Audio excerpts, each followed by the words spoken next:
seguimos. Bueno, recordamos que lo que produjo este brutal incendio ayer aquí en la ciudad de Buenos Aires, en la calle Ecuador y Córdoba, fue la sobrecarga de una batería de un monopatín eléctrico. Esto es una señal, obviamente, para toda la gente que carga baterías en sus casas, porque una sobrecarga puede producir, obviamente, un incendio de semejante magnitud. Lo más dramático del caso es que han muerto una mamá y 3 de sus hijos muy chiquitos, la señora Sofía Karina Kibudi, de 52 años, y sus hijos Esther, de 9, Rafid, de 3, y Miriam, de 7. Y hay una cuarta persona fallecida cuya identidad no fue oficialmente confirmada, pero el diario Clarín de hoy sugiere que es una joven llamada Camila, de apenas 17 años de edad. Es decir, han muerto 4 personas muy chiquitas y una mamá. El papá de esta familia está internado en grave estado, el señor Jabás, de apellido. Así que bueno, una tragedia espantosa aquí en la ciudad de Buenos Aires.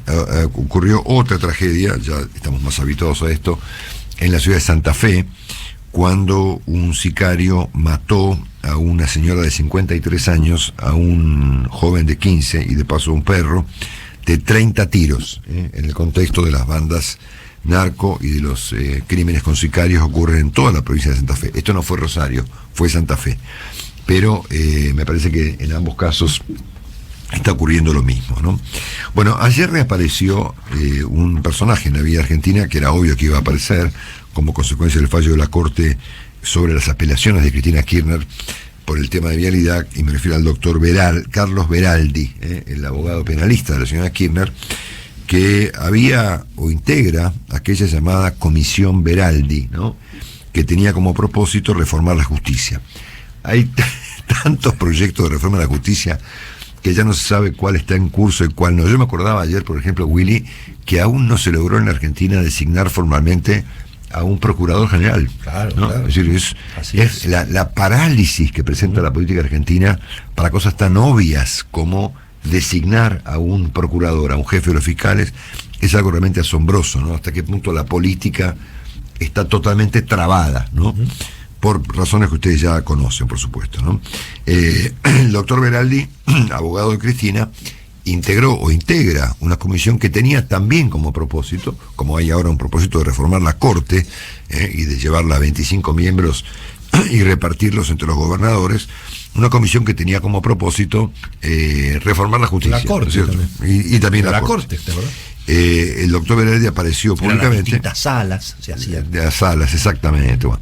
Total, que el doctor Beraldi apareció criticando al presidente Fernández por el fracaso de la reforma judicial que tenía en sus manos esta llamada Comisión Beraldi. Obviamente que al mismo tiempo el señor Beraldi aparece en el contexto de estos fallos de la Corte, este fallo de la Corte que lleva al señor de Kirchner a las puertas de un juicio complicado con el tema de la causa de vialidad nacional. Sí, se ve que los consejos no fueron los mejores. No, evidentemente Beraldi, no, digamos, exactamente. Abogado. Entonces, recordamos que la defensa del señor Kirchner básicamente ha sido la de objetar políticamente los casos. Es decir, hablaba con un abogado amigo, un penalista muy importante anteayer, que me decía, mira, ella podría haber dicho, por ejemplo, que las sábanas, por ejemplo, eran descartables, ¿no es cierto? Claro. ¿Por qué no había sábanas en el hotel, ¿no es cierto? Claro. Ponele, sí, ¿no? sí. Bueno, porque usábamos sábanas chinas y las tirábamos a la basura, ¿no es cierto? O por qué no había naranjas en los hoteles de la señora Kirchner, ¿no? Que tenían cientos de pasajeros y ningún consumo. Bueno, porque la gente tomaba agua. qué sé yo. No, Los juguitos preparados. o jugos en cajita. Total que toda la defensa de la señora Kirchner ha estado siempre concentrada en el plano de la política, es decir, una persecución personal, el lawfare, obviamente que ante esos argumentos, es decir, si vos sos víctima de una conspiración, la que te absorbe es la historia, ¿no? Absolutamente. Obviamente. Bueno, dicho esto, nada, reapareció el doctor Beraldi y veremos cómo sigue la historia. Willy ya resumió el estado de cosas en materia económica, hago yo un repasito, el dólar 2.24 ayer, estable. Sí. El Banco Central perdiendo reservas, 600 millones en lo que va de la semana, en lo que fue de la semana, y solamente ayer 170 millones, y el riesgo país en prácticamente 2.300 puntos, una cifra prácticamente récord, ¿no? Sí, 21% cotizaban los bonos argentinos ayer en dólares, los globales, ¿no? Y los bonos las acciones argentinas cayeron ayer 9%. Bueno, siguen los cortes de ruta y los problemas como consecuencia de un problema inverosímil, como es la falta de gasoil. Ayer hubo una caída de ingresos de camiones en Rosario de un 80%. Claro. O sea, solo entró el 20% de los camiones que habitualmente entran en Rosario. Y en las provincias el promedio de precio del gasoil está entre 200 y 250 pesos. ¿El precio oficial cuál es? El precio lapicera, 130. Precio lapicera, 140. 130. Bueno, y después han aparecido unos datos de empleo que en apariencia sonaron alentadores, ¿no? O sea, una especie de caída del desempleo. Comparado contra el primer trimestre del año pasado. Si uno se pone a mirar los números adentro, claro, el 80% del empleo que se creó es informal. Exacto. Claro. Ustedes fíjense que o sea, gente que está fuera del sistema, así que no tiene aportes jubilatorios, no tiene obra social, etcétera, etcétera, ¿no? En la Argentina trabajan 20 millones de personas, o sea, 950.000 más que a principios del año pasado. Que todavía la pandemia jugaba, ¿no? Claro. Estamos hablando enero, febrero, marzo del 2021. Claro. Bueno, hay 5 millones de personas que lo hacen por cuenta propia, 9 millones de personas lo hacen de manera registrada, y 5 millones de personas, 5.400.000, trabajan en negro, o trabajan en el plano de la informalidad, ¿no? Para la encuesta del INDEC, lo que el INDEC pregunta es, en esta última semana, ¿usted ha trabajado? Claro. No preguntan si es registrado, si no es registrado. Entonces, claro, aparecen como empleados hasta los que reciben planes sociales. Pero lo que creció esencialmente ha sido el empleo informal. Así es. Bueno, les recuerdo que tenemos trabada también la ley de alquileres, ¿no? Bueno. Que es, me imagino, un problema que los países enfrentan de manera bastante simple, porque no es un problema especialmente sofisticado. Es decir, la ley de alquileres es decir, algo muy básico, ¿no? Que los países, presumo, tienen más o menos resuelto desde hace décadas, ¿no? Habrá alguna modificación. Juan nos contaba temprano que en el caso de Francia hubo modificaciones, como hubo en Buenos Aires, respecto a los alquileres temporarios y de los Airbnb y estas cosas, ¿no? Pasa que acá se discute la propiedad privada. Claro, entonces hay una discusión tremenda que por supuesto no va, porque la ley anterior significó un gran fracaso, entonces la oposición la quiere cambiar, pero el oficialismo se aferra a la ley anterior, que fue impulsada por un diputado opositor, el diputado Lipovetsky, y que a todas luces fue un estrepitoso fracaso para inquilinos y para propietarios. Así que bueno, trabado algo tan simple como una ley de alquileres. Bueno, y hay una discusión política bastante compleja de seguir y de comprender respecto de los planes sociales, ¿no? Yo presumo, y entiendo que con bastante criterio, que lo que hay acá es una pelea política por el manejo de los fondos, ¿no? La señora Kirchner impulsa ahora lo que se llama el salario básico universal, para que básicamente, no sé, 20 millones de personas o 15 cobren un pequeño sueldo del Estado, pero el ministro Guzmán advirtió que no hay recursos para semejante cosa, ¿no? Yo me imagino que acá Guzmán debe tener algo de razón, ¿no? Sí, por supuesto. Bueno, sería como un nuevo IFE. Un nuevo IFE, masivo, ¿no? Claro. Otra que el plan platita. Otra que el plan platita, dice Willy, con razón. Bueno, total que toda la controversia política entre los diversos sectores del oficialismo está concentrada en esta cuestión del manejo de los recursos para asistir a las personas marginadas de la Argentina, que es todo un sistema, ¿no? O sea, todo un sistema acá tremendo de clientelismo, de comisiones, de manejo político de los recursos, que por supuesto Argentina frente a esto no tiene. Hay que entender ahí, Marcelo, que en el acercamiento político que ahora está teniendo Cristina con intendentes y con gobernadores, y bueno, ¿cuál es el problema que tienen los intendentes y los gobernadores? Que aparecen los muchachos de los movimientos sociales y les hacen marchas contra ellos. Claro, es decir, políticamente están en contra del establishment del peronismo. O sea, ahora Cristina, como quiere asociarse con el peronismo de nuevo, va en contra de los movimientos sociales. Sí, hoy creo que es Claudio Jacqueline el que plantea que que el operativo retorno de Cristina Exacto. ya está en marcha. Exactamente, bueno, de eso se trata. Bueno, y quiero poner en contexto el encuentro que habrá hoy, a mi juicio muy triste, por supuesto, y muy lamentable, entre el presidente argentino, Alberto Fernández, y su par ruso, Vladimir Putin, nada menos. Permítanme anticiparles que, primero, presumo que habrá que tener mucho estómago para compartir un rato con Vladimir Putin, y segundo, bastante poca noción de lo que son las perspectivas económicas de un país, ¿no? O sea, a ver, si esta historia termina bien, Rusia va a quedar fuera del mundo, presumo que por mucho tiempo, o Rusia o por lo menos el propio Putin, ¿no es cierto? O sea, ¿qué tiene que hacer la Argentina ahí?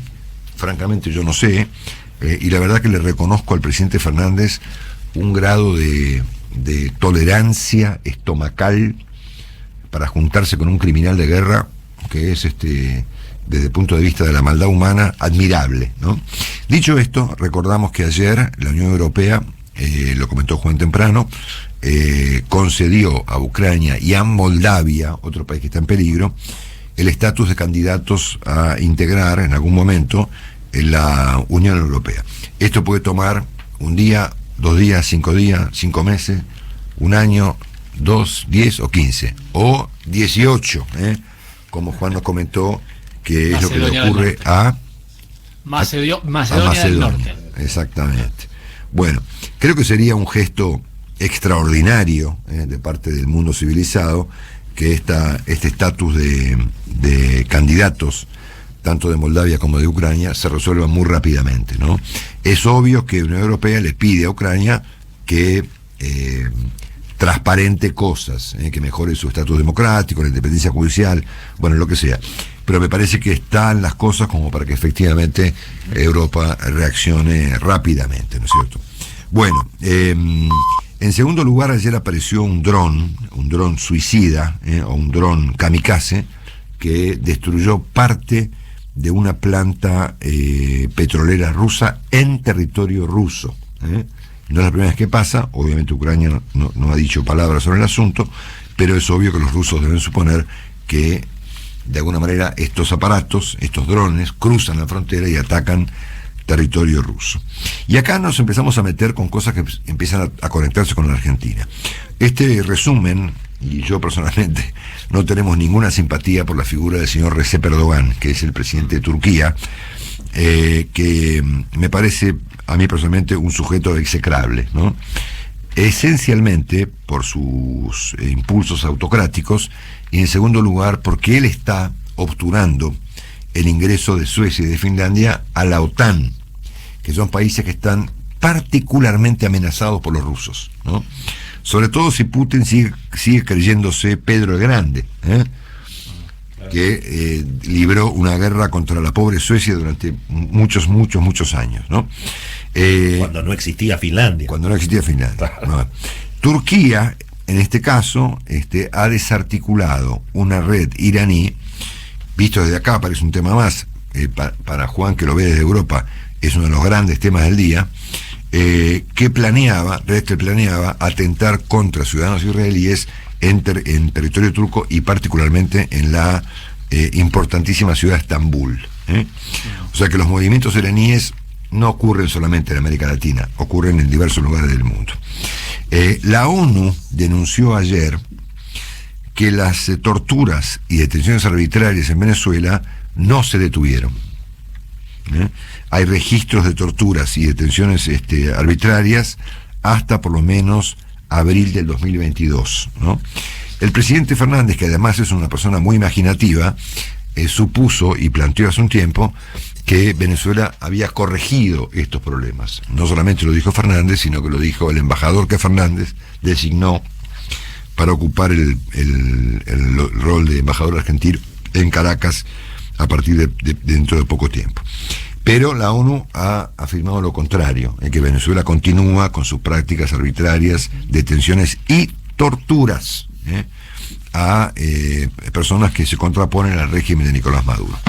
Y Cuba ayer confirmó la condena a otros 74 personas por haberse manifestado públicamente en contra del gobierno el 11 de julio pasado. acusados de sedición, desórdenes públicos, atentado y desacato a la autoridad. Bueno, y han sido condenados a 18 años de prisión. 18 años de prisión por manifestarse en las calles de La Habana. Hay un total de 488 condenados, o gente con perspectiva de ser condenada. En este caso la justicia alcanzó a 74 manifestantes. Recordamos que el presidente Fernández, en la Cumbre de las Américas, defendió tanto a Cuba como a Venezuela, y se manifestó en contra de los bloqueos y estas cosas que medio que no existen.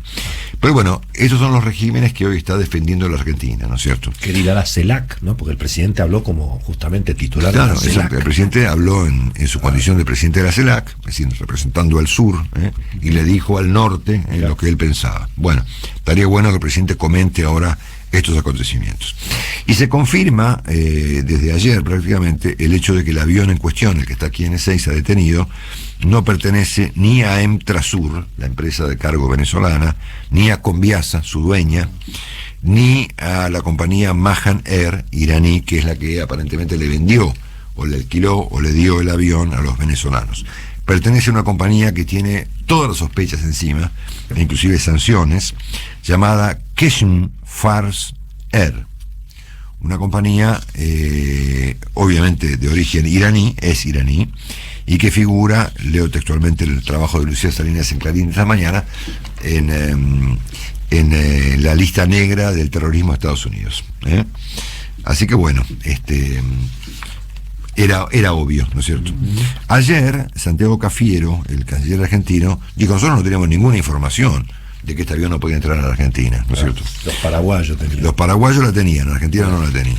Entonces, este es el contexto en el cual hoy el presidente Fernández, antes de viajar a la cumbre del G7, que creo que viaja este fin de semana, mañana sábado, y que va a ir acompañado por Sergio Massa, no por razones de política internacional, sino por razones estrictamente políticas locales.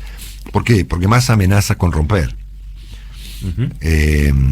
Me causó mucha gracia el modo en que lo presentó el tema Carlos Pañi hace un par de días, cuando dijo: la última vez que amenazó con romper se olvidó, claro, ¿no? Claro. Bueno, y la gente se olvida, ¿no? Ustedes no se olvidan de cosas, de que hay que hacer algo. Sí. Yo también me olvido. Agarrame que lo mato. Exactamente.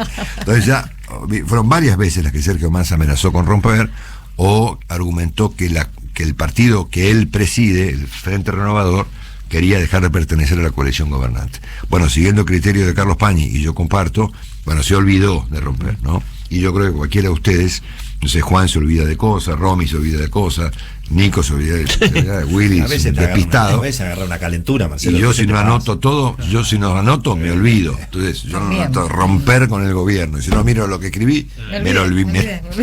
¿Qué te reís?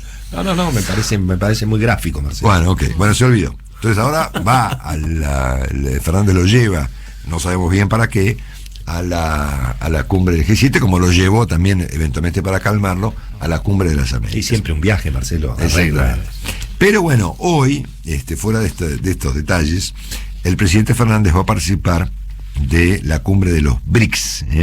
Esto es un grupo de países cuyo destino es por supuesto muy incierto, de Brasil, Rusia, India, China y Sudáfrica, y están invitados la Argentina, siendo que Argentina pretende en el futuro que este BRICS pase a llamarse BRICSA, es decir, que la Argentina forma parte, porque BRICS es por las iniciales de Brasil, Rusia, India, China y Sudáfrica. Así que BRICSA sería efectivamente Brasil, Rusia, India, China, Sudáfrica y Argentina. Y están invitados a esta cumbre otros países muy estimulantes para compartir, como por ejemplo Egipto, que está manejado por un dictador que se llama el-Sisi, ¿no? Kazajstán, Senegal, Tailandia y Argelia. Y entonces, en cualquier caso, y siguiendo el razonamiento de Carlos Pérez Llana de esta mañana, el mayor beneficiado con esta cumbre es obviamente Vladimir Putin, ¿no? Que va a mostrarse como un tipo integrado al mundo y que pretende hablar del desarrollo y no sé cuántas cosas, al mismo tiempo que masacra ciudadanos ucranianos. Yo subía esas historias que se borran, ¿viste? Subí un video hace un par de días, tomado por los ucranianos, de cómo quedó la ciudad de Kharkiv, ¿no? Sí. Luego del último ataque ruso, sobre todo el centro de la ciudad. Lo hicieron pedazos. O sea, una cosa de terror, ¿no es cierto? Muy bien.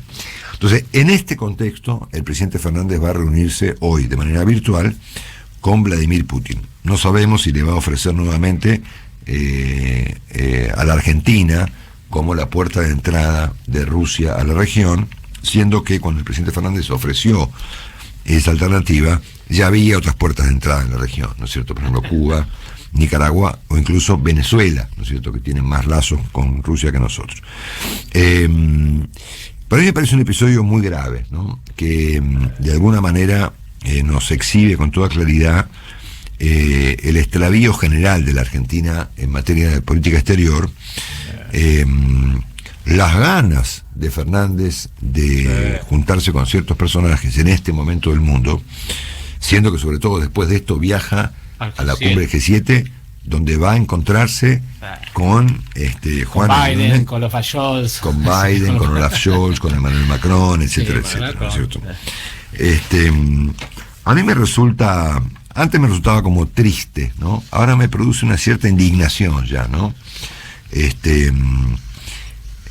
Básicamente porque algún escrúpulo hay que tener, ¿no? Y claro, o sea, claro. Yo entiendo que la política exterior defiende intereses y si tenés que juntarte con los chinos, bueno, lo que sea, ¿no?